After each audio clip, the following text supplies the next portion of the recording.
ಅರಕಲಗೂಡು ತಾಲೂಕಿನಲ್ಲಿ ಹೆಣ್ಣು ಮಕ್ಕಳಿಗೆ ಗರ್ಭಕಂಠ ಕ್ಯಾನ್ಸರ್ ವಿರುದ್ಧ HPV ಲಸಿಕೆ ಹಾಕುವ ಕಾರ್ಯ 70% ಗುರಿ ಸಾಧಿಸಲಾಗಿದೆ ಅಂತ ತಾಲೂಕು ಆರೋಗ್ಯಾಧಿಕಾರಿ ಡಾಕ್ಟರ್ ಪುಷ್ಪಲತಾ ತಿಳಿಸಿದರು.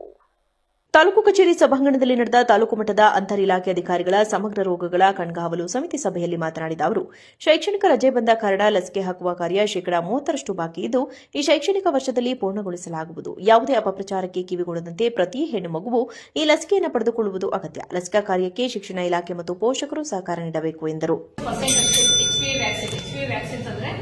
ಕ್ಯಾನ್ಸರ್ ವಿರುದ್ಧ ಹೋರಾಡುವ ಒಂದು ಲಸಿಕೆ ಇಮ್ಯುನೋ ಪ್ಯಾಪಿಲೋಮಾ ವೈರಸ್ ಅಂತ. ಸೊ ಆ ಮುಖಾಂತರ ಹೆಣ್ಣು ಮಕ್ಕಳಲ್ಲಿ ಬರುವಂತಹ ಗರ್ಭಕೋಶದ ಕ್ಯಾನ್ಸರ್ ತಡೆಗಟ್ಟೋದಕ್ಕೆ ಇದು ತಡೆಗಟ್ಟುವ ಕೆಲಸವನ್ನು ಮಾಡ್ತಾ ಇದೆ ವ್ಯಾಕ್ಸಿನ್. ಇದರಲ್ಲಿ ಸಾಕಷ್ಟು ನಮ್ಮಲ್ಲೀಗ 70% ನಾವು ಗುರಿಯನ್ನು ಸಾಧಿಸಿದ್ದೀವಿ.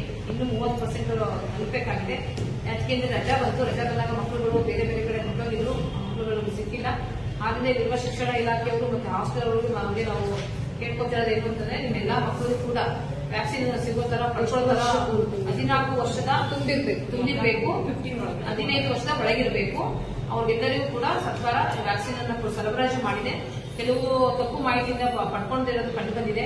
ದಯವಿಟ್ಟು ಸಹ ನೀವು ಶಿಕ್ಷಣ ಇಲಾಖೆಯವರು ಮತ್ತೆ ಹಾಸ್ಟೆಲ್ ಇರೋ ಮಕ್ಕಳುಗಳು ಪ್ಲಸ್ ನಾವು ಆರೋಗ್ಯ ಇಲಾಖೆಯವರು ಜಂಟಿಯಾಗಿ ತಾಲೂಕು ದಂಡಾಧಿಕಾರಿಗಳ ಅಧ್ಯಕ್ಷತೆಯಲ್ಲಿ ಅವರು ಜಂಟಿಯಾಗಿ ಅವರೆಲ್ಲ ಕೌನ್ಸಿಲಿಂಗ್ ಮಾಡಿ ದಯವಿಟ್ಟು ವ್ಯಾಕ್ಸಿನ್ ಪಡ್ಕೊಳ್ಳೋ ತರ ಮನವೊಲಿಸಬೇಕು. ಆ ಮುಖಾಂತರ ಕ್ಯಾನ್ಸರ್ ಬರೋದು ತಡೆಗಟ್ಟಬೇಕು ಅಂತ ನಮ್ಮದೊಂದು ವಿನಂತಿ ಸರ್. ಸೊ ನೆಕ್ಸ್ಟ್ IDCF ಅಂತ ಒಂದು ಕಾರ್ಯಕ್ರಮ ಇದೆ. IDCF ಅಂತಂದ್ರೆ ವಾಂತಿ ಮತ್ತು ಬೇದಿಯಿಂದ ಮಕ್ಕಳುಗಳು ಮರಣ ಹೊಂದುವಂಥದ್ದು.